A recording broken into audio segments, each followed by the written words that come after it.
দর্শক, একটা শিরোনাম দেখে খুবই অবাক হয়েছি, কিন্তু অবাক হলেও হয়তো এটিই বাস্তবতা। সাবেক পররাষ্ট্রমন্ত্রী আব্দুল মোমেন বলছেন, ভারতের সঙ্গে সম্পর্ক না থাকলে বাংলাদেশের খবর ছিল। এটা তো খুবই দুর্বল চিত্তের কথা। ভালো সম্পর্ক তো থাকবেই। ভালো সম্পর্ক বলতে এখানে এই শিরোনামটা এমনভাবে প্রতিফলিত হচ্ছে এবং তার বক্তব্যের মাঝে যেটা দাঁড়ায় যে ভারতকে আমার একেবারে নতজানু হয়ে থাকতে হবে, যদি না থাকে তাহলে খবর ছিল। খবর তো এমনি, আমরা তো খবরের মধ্যেই আছি। খুব কি ভালো খবরের মধ্যে আছি? যেমন প্রধানমন্ত্রীর প্রথম সফরে সবচেয়ে এখন যেটি আলোচিত এবং বিতর্কিত সেটি হচ্ছে রেল সংযোগ। আমরা কিছুই পেলাম না, আমরা পাওয়ার মতন কোনো ঘোষণা ভারতের তরফ থেকে পেলাম না। তিস্তার পানি বন্টন তো দূরের কথা, গঙ্গার যে পানি বন্টন চুক্তি হয়েছিল বহু বছর আগে, সেটি আগামী বছর নবায়ন হবে কিনা সেটা নিয়েই এখন প্রশ্ন, কারণ মমতা বন্দ্যোপাধ্যায় আপত্তি তুলছেন। তো এখন কিন্তু ভারত কিন্তু খুব চমৎকার ভাবে রেল সংযোগটা নিয়ে গেল। তো এখন আর কি, মানে এমনিতেই আব্দুল মোমেনের আগে যখন নাকি পররাষ্ট্রমন্ত্রী ছিলেন তখন কি বলেছিলেন মনে আছে?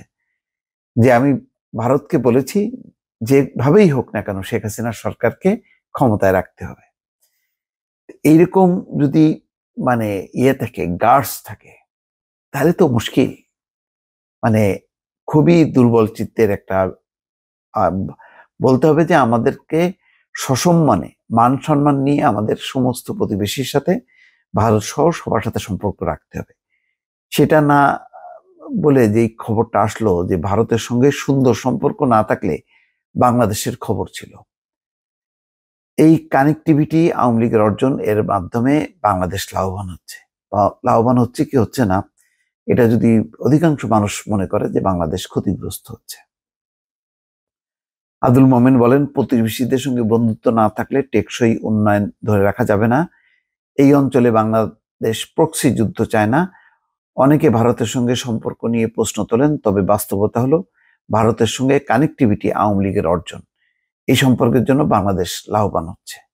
আওয়ামী লীগের সফল এবং গৌরবময় ৭৫ বছরের ইতিহাসে ৪৩ বছর নেতৃত্ব দিচ্ছেন শেখ হাসিনা।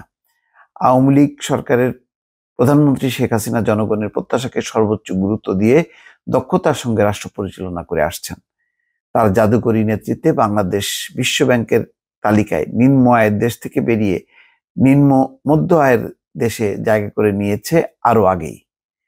তো যাই হোক, সব কথা ঠিক আছে, কিন্তু এই যে ভারতের সঙ্গে সম্পর্কটা আমরা মর্যাদার সঙ্গে যে রাখতে পারছি না, এটা আমাদের জন্য দুঃখজনক যে আমরা অনেক পাওনা থেকে বঞ্চিত হচ্ছি।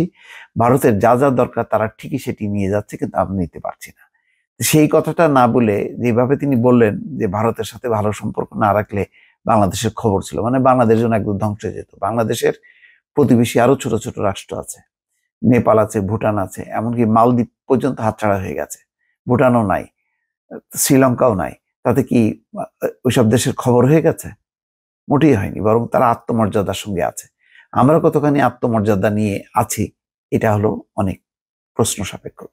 দর্শক, ভালো থাকবেন। আল্লাহ হাফেজ।